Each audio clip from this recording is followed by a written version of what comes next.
Hi everyone, welcome to my channel, Breaking Bad Goddess.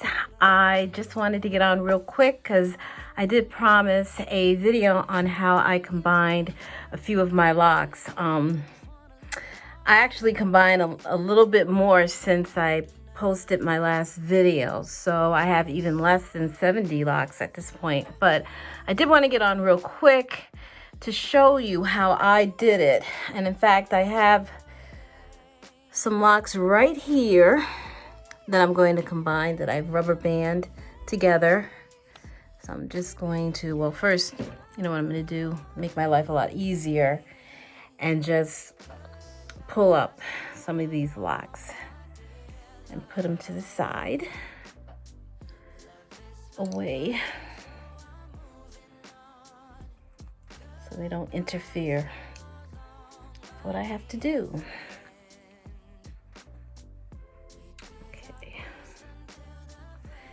That way we can isolate this lock right here. I'm going to combine these two. So at this point, I really don't know how many locks I have. And I'm looking at this one, I just don't like how thin it is. So I'm just going to combine it so they look a little bit more. Now what I'm going to do, I'm sticking my finger in here at the root, where the root is, and I'm gonna put this lock through that hole at the root. And then I'll slide it in like that. And then I put them together.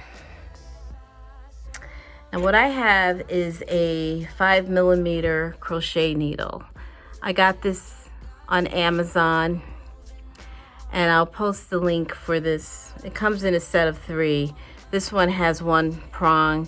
The other 2 have, well, there's 1 prong, 2 prong, and 3 prong crochet needles. I tried the 2 and 3. I didn't like it. It sounded like it was ripping my hair, so I'd rather not do that. I don't want to damage my hair. But the 1 prong crochet seems to work very well for me. And it doesn't seem like it's ripping it apart, you know. So what you want to do is, once you put that loop through, you want to combine these locks. I hope you can see this. And what you want to do is, you don't want to start at the root. You want to start at least maybe an inch, at least an inch, half an inch or more away from the root. And then you're just going to put your crochet needle through both the locks like that. And you just want to go in and out like that. That movement alone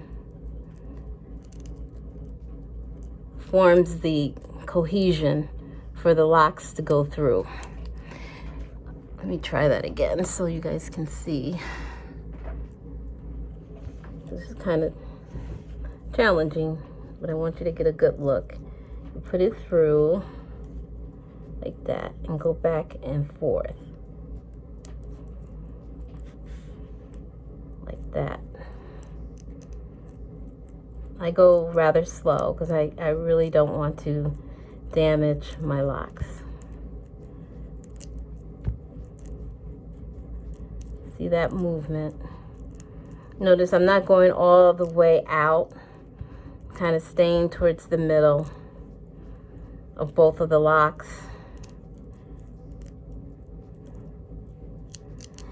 And what that does, you'll start feeling that it's merging together. So if I take it out, you see that it's already starting to merge right here.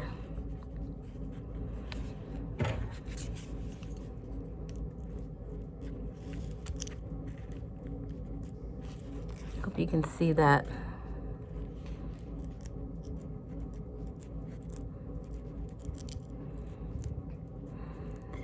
It's not hard, but it is rather, you know, boring, I guess, for lack of a better term, it's just going all the way down. It's monotonous, I guess. That's what I'm looking for. But it's effective in terms of combining your locks.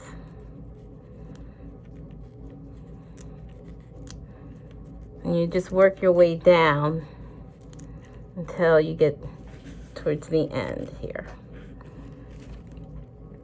Be careful with the needle. It's not real sharp, but with a little force, you can puncture your skin, and it's not pleasant. This is one of the reasons why I go slow as I work my way down the length of the lock. And let me just show you how it's already merging. See there? You can see that it's coming together. Try to avoid starting this at the top of the root. You don't want to do that at all. Just keep working your way down. And as you work your way down, once you get down, all the way down to the bottom, you're going to turn the lock around and work on the other side the same way. So I'll probably fast forward a lot of this because I'm sure no one wants to sit here for the next 10-15 minutes watching me poke this needle in and out of my locks. But you get the picture. Just trying to do this in a way that you can see.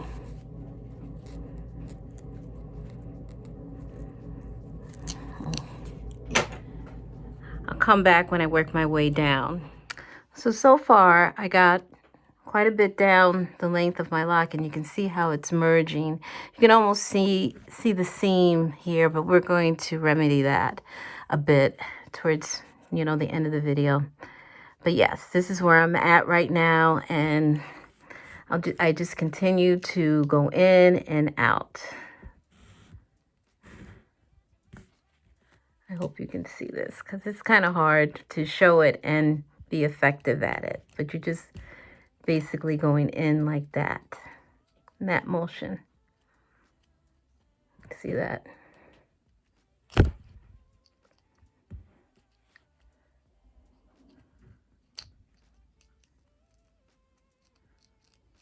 I'm going to go down the rest of the length, turn it around, start at the top and do it again. And then I'll show you what it looks like when I'm done. Okay, so I have the locked pretty much merged.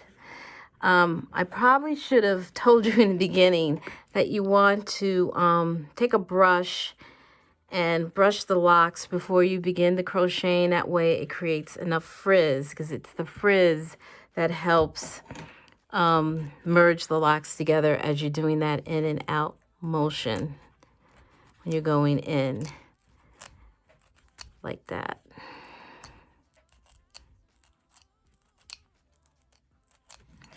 And then you'll see that the lock's together. There you go.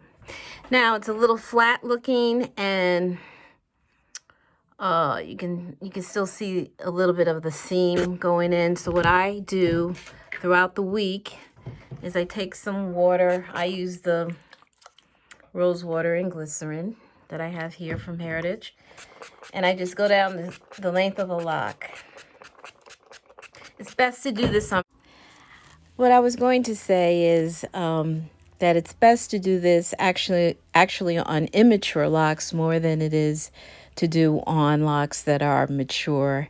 In fact, this method, I believe, is used on people who are wanting to have instant locks. So actually, the more immature your locks are, the better for you to merge your locks together.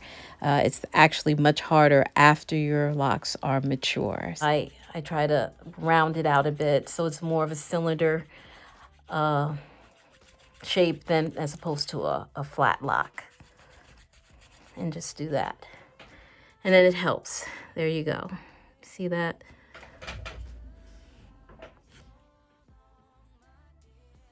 It's one lock. And you may have to do this, you know, throughout the week. And the more you do it and the more it matures together, the less noticeable it'll be. Because, you know, locks are pretty malleable. When you put some water on it, you can get it to shape up into a cylinder shape all the way down. And you wouldn't know that this was a lock, 2 locks at one point. And you just work with that throughout the week and it should be fine. And see, it's a little bit more healthier than the locks that were separated before. And I've done quite a bit lock merging pretty much all this week, so. And it just blends in. I mean, I don't think anybody would notice, and if they do, they're standing too close to you, especially during COVID. So don't have people standing that they're going to inspect your hair that much that they can pick out the combined locks versus the, you know, your regular locks. But I think I had it on the side, didn't I? So I have a side.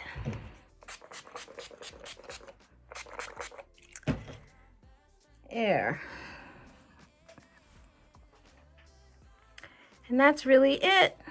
I think I am finished with all the locks that I wanted to combine. I probably will do, just for fun, a lock count to see where I'm at right now. I did quite a few since the last video, so I might be down to almost closer to 60 locks at this point than 70, because I did do quite a few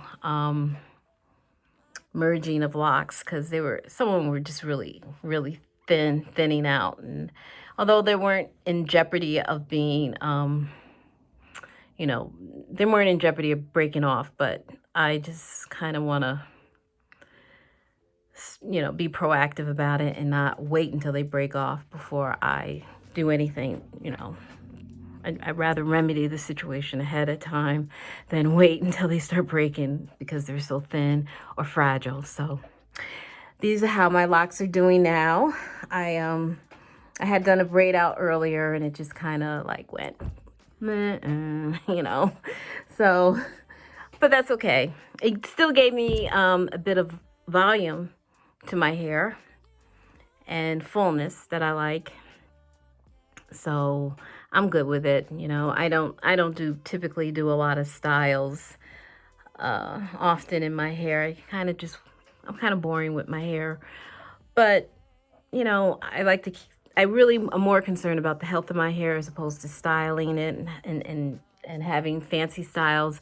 For one thing, I really can't stand having my hair pulled back anyways, tightly. My hair is sensitive, and it just bothers me to have it pulled back or tight in any way. So I don't do a lot of tension styles with my hair. I just kind of keep it down. Once in a blue moon, I'll do a twist out or whatever, or a braid out. But for the most part, I just keep it very simple. As you can see, it's growing. It's a little longer than the last video, only because it's a little straighter. I was coming off of a braid out. So you can see the true length of it right here. So, yeah. I'm really happy with my locks, and now that they're combined, I'm really pleased with them. I'm just, you know, I feel like they look so much more healthier, much more sturdier, more you know, no fear of them actually breaking off or looking, you know, janky, you know. Just very healthy, thick locks, and you really can't tell which ones were combined and which ones weren't unless you're looking really closely. I can tell because I've done it, but as time goes on, when you continue to palm roll it a little, and that seam in the middle will eventually dissipate as your locks continue to mature. and continue to grow. You won't even notice the difference. And I suggest if you do combine any of your locks, make sure that you use the same grid. Don't try to combine a lock here over here or something, you know, kind of know that you have to use the same grid kind of that way.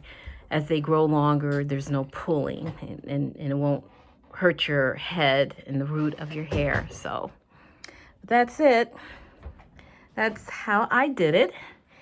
And if there's any questions, hopefully you guys got a good eye's view of it, and it wasn't too difficult to see how it was done. So that's all I got. Until the next video, I will see you guys later. Take care. And I just want